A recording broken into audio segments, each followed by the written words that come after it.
नमस्कार, मी राजेश वैशंपायन साप्ताहिक विवेकतर्फे आपल्या सगळ्यांचं स्वागत.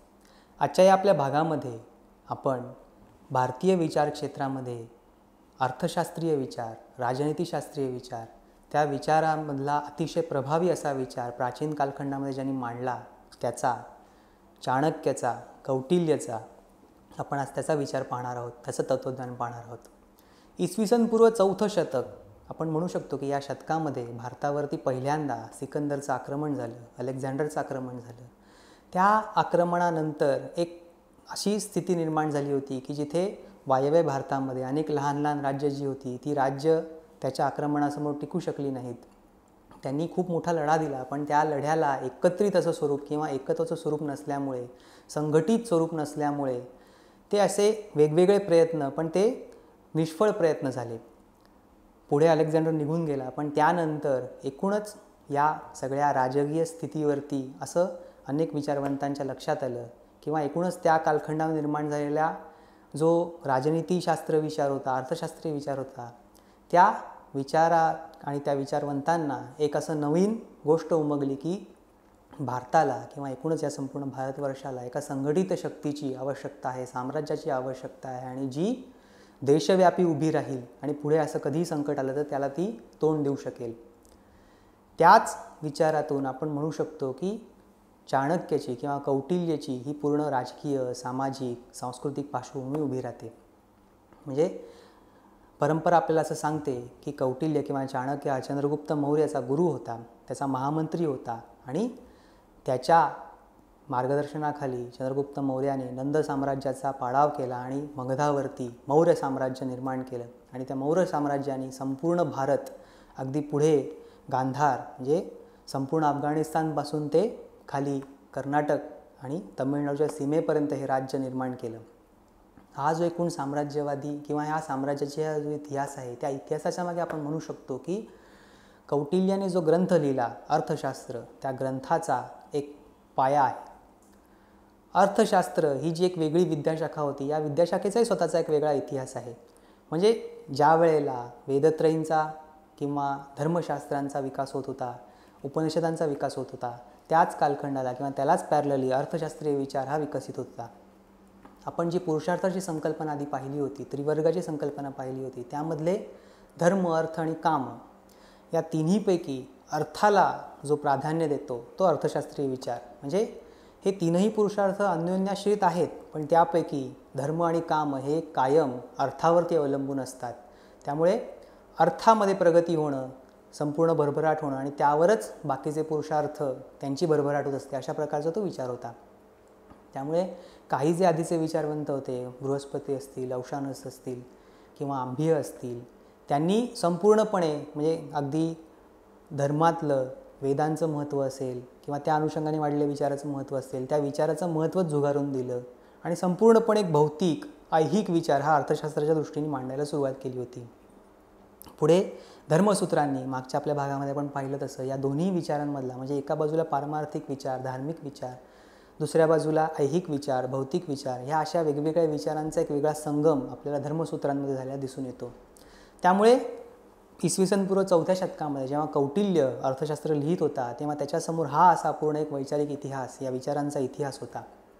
त्या इतिहासातून वेगवेगळ्या विचारवंतांचे सतत रेफरन्सेस घेऊन, संदर्भ घेऊन त्याच्या पुढचा विचार तो सतत मांडत राहतो. आणि त्यामुळे त्यामध्ये आपल्याला वेदांचं महत्त्व दिसतं, अगदी सांख्य, योग यासारख्या तत्त्वज्ञानांचं महत्त्व दिसतं. त्याचं एकूणच राज्यशासनातलं किंवा समाजासाठीचं महत्त्व तो नमूद करतो आणि त्यातून पुढे तो आपला विचार मांडतो. कौटिल्यासमोर जो एक वेगळा राजनीतिशास्त्रीय विचार त्याला मांडायचा होता, अर्थशास्त्रीय विचार त्याला मांडायचा होता, त्याआधी आपण बघूया की कौटिल्य अर्थ या एकूणच संकल्पनेचे दोन आपल्याला अर्थ सांगतो किंवा दोन त्याचे वेगवेगळे संदर्भ तो देतो. पहिलं म्हणजे अर्थ म्हणजे एकूण माणसाचं जीवन, त्याची वृत्ती, मग ते जीवन तो कशा प्रकारे जगतो, ऐहिक जीवनामध्ये, भौतिक जीवनात तो काय काय करतो, असा हा पहिला भाग. आणि दुसरं म्हणजे एकूण मनुष्यवती जमीन, म्हणजे माणूस ज्या जमिनीवरती राहतो, ज्या जमिनीतील संसाधनं तो वापरतो, ती जमीन, या दोन्हीचा विकास कशा प्रकारे करावा, तो म्हणजे हा अर्थशास्त्रीय विचार. ह्या अर्थशास्त्रीय विचारामध्ये आपण बघू शकतो की कौटिल्याने मुळामध्ये राज्यशासन किंवा राज्य कशा प्रकारे चालवावं, राज्यशकट कसं असावं, त्याची वेगवेगळी अंग काय असतात, त्याचं समाजावरती नियंत्रण कसं असावं, राजाचं नियंत्रण शासनावरती कसं असावं, एकूण राजांनी प्राप्त केलेली जमीन असेल किंवा राजांनी प्राप्त केलेला जो अर्थ असेल त्या अर्थाची वृद्धी कशी करावी किंवा तो अर्थ प्राप्त कसा करावा, ते राखावं कसं, असा हा संपूर्ण एक वेगळा विचार आपल्याला दिसतो. म्हणजे तो मार्गदर्शन सूत्रांच्या रूपांमध्ये तो मांडत जातो. त्यामुळे आपण म्हणू शकतो की त्या कालखंडापर्यंत आलेला जो अर्थशास्त्रीय विचार होता त्याचं कोडिफिकेशन आपल्याला अर्थशास्त्रामध्ये झालेलं दिसून येतो, कौटिल्याच्या अर्थशास्त्रामध्ये.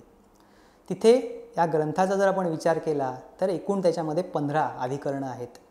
त्यापैकी पहिली 5 जी अधिकरणं आहेत ती राज्यशासनावरती आहेत. मग त्याची वेगवेगळी जी अंग आहेत, म्हणजे अगदी अमात्य असतील, मंत्री असतील, स्वतः राजा असेल, राजपुत्र असेल, यांचं अपब्रिंगिंग कसं असावं, त्यांना कशा प्रकारे निवडावं किंवा एकूण त्यांच्यावरती कशा प्रकारचे संस्कार झालेले असले पाहिजेत, असा हा पहिला विचार. किंवा मग शासनाची जी वेगळी अंग असतील ज्यांना आपण डिपार्टमेंट्स म्हणू शकतो, तिथले अधिकारी कशा प्रकारे असावेत, त्यांचं काम कशा प्रकारे असावं, त्यांचा ॲटिट्यूड कशा प्रकारचा असावा, इतका तो सखोल आणि असा अगदी पेनिट्रेटिंग विचार आपल्याला पहिल्या या 5 भागांमध्ये 5 अधिकरणांमध्ये दिसतो.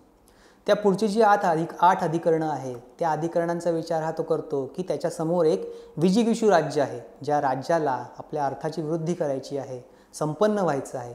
मग त्याचा आपल्या आजूबाजूला असलेल्या सगळ्या इतर राज्यांशी संबंध कसा असावा, त्या संबंधांचा वापर त्यांनी स्वतःसाठी कसा करावा, शत्रू कसे ओळखावेत, मित्र कसे ओळखावेत, त्यांना आपल्यासोबत कसं घ्यावं, म्हणजे एका लहान राज्यापासून साम्राज्य होण्यापर्यंतचा हा प्रवास त्यांनी कसा करावा, असा हा विचार आपल्याला यामधल्या 8 अधिकरणांमध्ये दिसतो. पुढली जी 2 अधिकरणं आहेत त्या अधिकरणांमध्ये एकूण समाजामधले जे समाजकंटक असतील, जे अधार्मिक असे आपले शत्रू असतील, त्यांचा नायनाट कसा करावा, त्यांच्यावरती शासन कसं करावं, त्यांच्यावरती कंट्रोल कसा आणावा, असा हा शेवटच्या 2 अधिकरणांमधला विचार आपल्याला या संपूर्ण अर्थशास्त्रामध्ये दिसतो. अर्थशास्त्रामध्ये आपण म्हणू शकतो की त्यांनी एकूण राज्याची ही 7 अंग मानलेली आहेत. पहिला म्हणजे स्वामी किंवा राजा, दुसरं कोश म्हणजे त्याला धन, संपदा, अर्थ, त्या संपूर्ण याचं संसाधन असतील, नैसर्गिक संसाधन, त्यांचा हा संपूर्ण कोश. तिसरं अंग म्हणजे अमात्य म्हणजे मंत्री, मंत्रणा करणारे, मार्गदर्शन करणारे, मग अगदी पुरोहितांपासून ते सेनापतींपर्यंत असं सगळा तो मंत्रीगण. त्यापुढे मित्र म्हणजे त्या राज्याचे मित्र, राजाचे मित्र.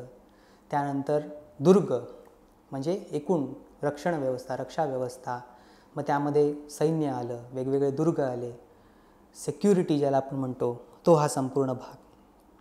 त्यापुढचा म्हणजे जनपद, म्हणजे आपण म्हणू शकतो की संपूर्ण जी जनता आहे त्या राज्याची, त्या जनतेचाही विकास कशा प्रकारे व्हावा, त्यांची आर्थिक वृद्धी कशा प्रकारे व्हावी, म्हणजे जनता समृद्ध, सबळ, संपन्न कशी व्हावी, असा हा विचार.